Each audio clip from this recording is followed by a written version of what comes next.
अस्सलाम वालेकुम गाइस, क्या हाल चाल। आज मैंने आपको पढ़ाना है थर्मोडायनामिक्स की कंडीशन नंबर 4, जिसके अंदर हम हीट को क्या करते हैं, कांस्टेंट रखते हैं। और आज देखते हैं कि अगर थर्मोडायनामिक्स की जो इक्वेशन है उसके अंदर अगर हम हीट को कांस्टेंट रखें तो हमें किस तरह का और किस तरह की कंडीशन हमें हासिल होगी और हमारा सिस्टम किस तरह का वर्क परफॉर्म करेगा। तो चलो गाइस शुरू करते हैं। सपोज कर लें ये है थर्मोडायनामिक्स की condition number 4, adiabatic process. Adiabatic process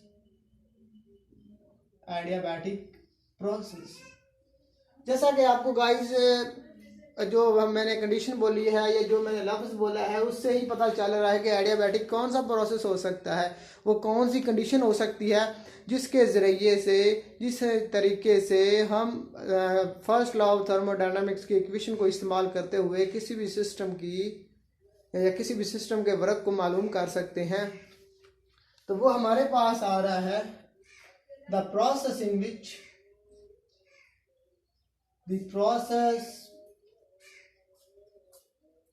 the process in which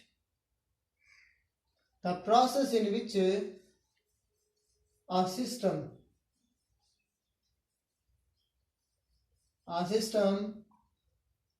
does not gain or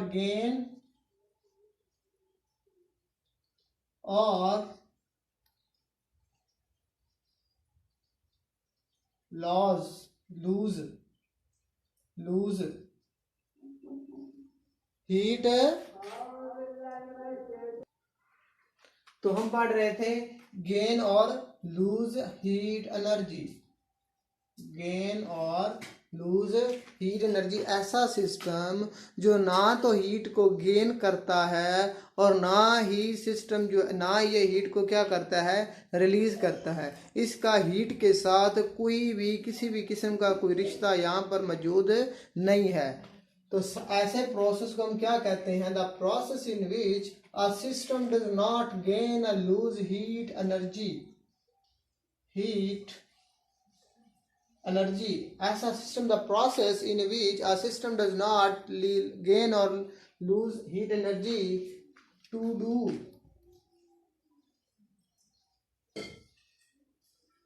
work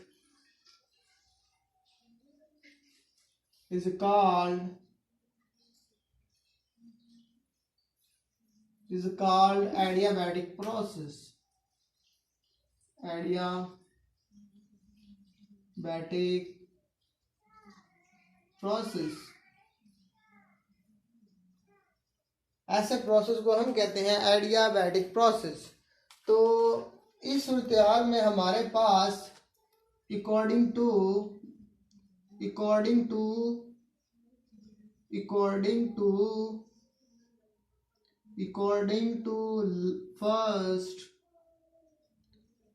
to first law of thermodynamic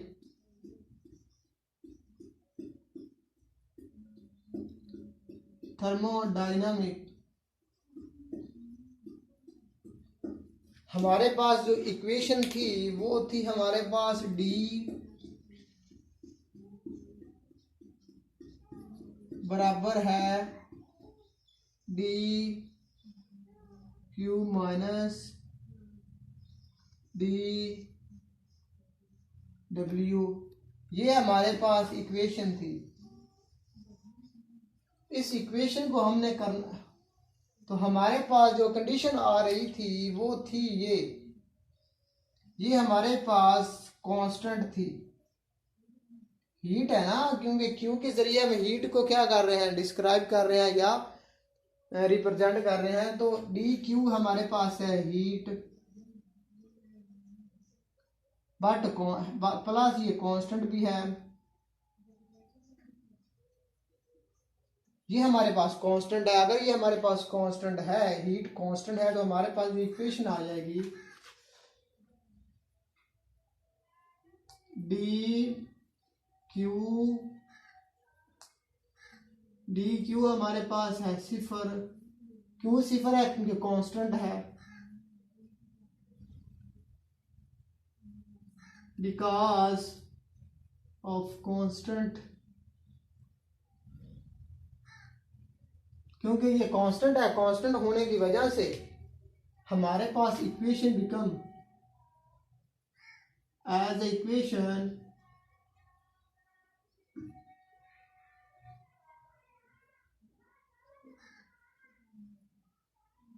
become, equation हमारे पास क्या बन जाती है, डी बराबर है 0 माइनस 0 को उड़ा दें तो हमारे पास इक्वेशन आ जाएगी ये। इसका मतलब ये है कि अगर हम हीट को कांस्टेंट रखते हैं तो जो सिस्टम जो है वो वर्क करता है वो अपनी इंटरनल एनर्जी को इस्तेमाल करते हुए वर्क करता है। मतलब जो, क्योंकि हमें पता है कि इंटरनल एनर्जी, किसी भी सिस्टम की इंटरनल एनर्जी उसकी अपनी सम ऑफ डिफरेंट एनर्जी का सम होता है, जैसे rotational energy, vibrational energy, potential energy, kinetic energy, ये तमाम एनर्जी का मजमूए को हम कहते हैं इंटरनल एनर्जी। तो ये तमाम एनर्जी क्या करती है कि वर्क करती है, यानी कि एक्सपेंसेस ऑफ इंटरनल एनर्जी, यानी कि इंटरनल एनर्जी को इस्तेमाल करते हुए, इंटरनल एनर्जी को इस्तेमाल करते हुए हम क्या करते हैं, वर्क। तो ये वर्क भी क्या हो रहा है बाय द सिस्टम, तो इसलिए ये नेगेटिव है। It means that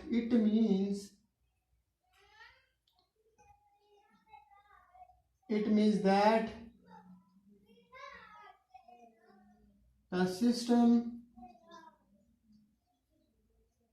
to do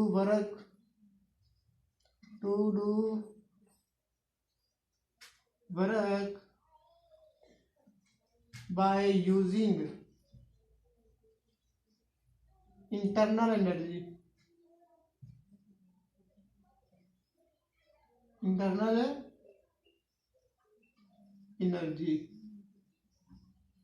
at constant heat energy. अगर हम इसको ग्राफ के जरिए एक्सप्लेन करने की कोशिश करें तो हमारे पास ये ग्राफ आता है, सपोज कर लें कि ये हमारे पास है एक्स एक्सिस है और ये हमारे पास है वाई एक्सिस।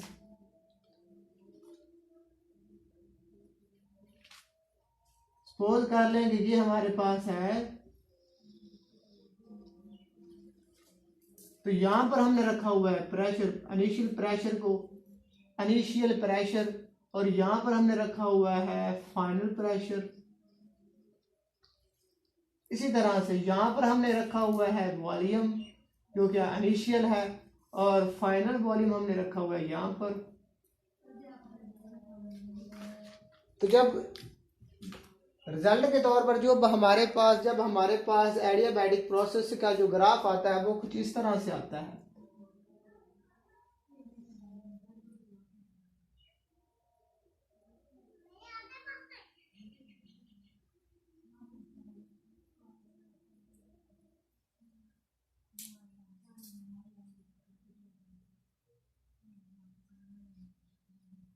एक तो हमारे पास ये आ गया। इसके बाद अगर टेम्परेचर को हम बढ़ाते हैं तो ये कुछ इस तरह से हमारे पास जो है वो ग्राफ आता है कुछ इस तरह से।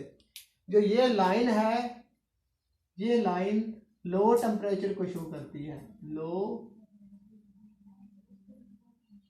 टेम्परेचर, और हाई टेम्परेचर की जो है वो कुछ इस तरह से हमें हासिल होती है, इस तरह से। इसको इस तरह से बना सकते हैं, इस तरह से। और ये हमारे पास जो ग्राफ है ये लाइन शो करती है, ये लाइन हमें शो करती है हाई टेम्परेचर को।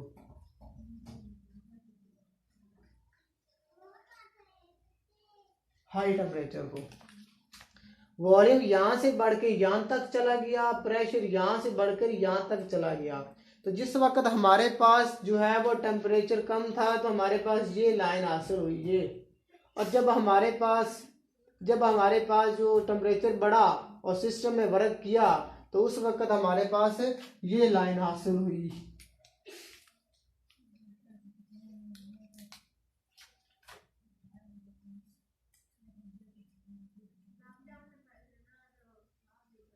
ये लाइन हमारे पास हासिल हुई। तो इस वक्त लोअर टेम्परेचर पर ये और हाई टेम्परेचर पर, और इस वक्त जो है इसकी हीट क्या है, हीट इसकी कांस्टेंट है। हीट इसकी कांस्टेंट है। हीट ना तो ये सिस्टम हीट को गेन कर रहा है, ना ही ये हीट को लूज कर रहा है, लेकिन इसका वॉल्यूम यहाँ से बढ़ के यहाँ तक चला जाता है और इसका प्रेशर यहाँ से बढ़कर यहाँ तक चला जाता है। रिजल्ट के तौर पर जो हमारे पास वर्क आता है, ये हमारे पास क्या आ रहा है,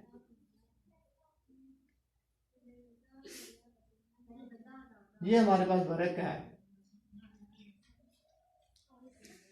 ये हमारे पास क्या है, वर्क है। तो ये गाइस हमारा था जो फोर्थ कंडीशन थी, जिसके अंदर हमने हीट को कांस्टेंट रखा और फर्स्ट लॉ ऑफ थर्मोडायनामिक्स को हमने अप्लाई किया।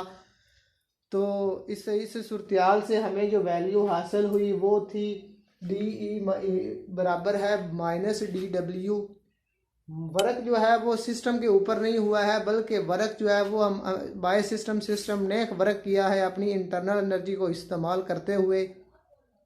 इसलिए वर्क हमारे पास क्या आया है, नेगेटिव आया है। तो ग्राफ के जरिए अगर हम इसको एक्सप्लेन करते हैं तो हमारे पास दो किस्म की लाइन, जो दो कर्व जो है वो हासिल होती हैं। पहली कर्व जो है वो लो टेम्परेचर पर, दूसरी कर्व जो है वो हाई टेम्परेचर पर थी, जो वो हमें हासिल होती हैं। तो ये जाहिर करती हैं कि पहले सिस्टम का टेम्परेचर लो था और बाद में ज़्यादा हो गया। तो इस सूरत में ये हमारे पास पूरा कंप्लीट प्रोसेस है। तो चलो गाइस, ये हमारा था फोर्थ कंडीशन। और आपने मेरे चैनल को लेक्चर को सुनने से पहले और सुनने के बाद आपने मेरे चैनल को सब्सक्राइब कर देना है और शेयर लाजमी कर देना है, ताकि हर आने वाली वीडियो तमाम दोस्तों तक पहुंच सके। और मेरे चैनल को सब्सक्राइब लाजमी करें और कमेंट बॉक्स में लाजमी मुझे बताएं और लाइक भी लाजमी करें। अस्सलाम वालेकुम।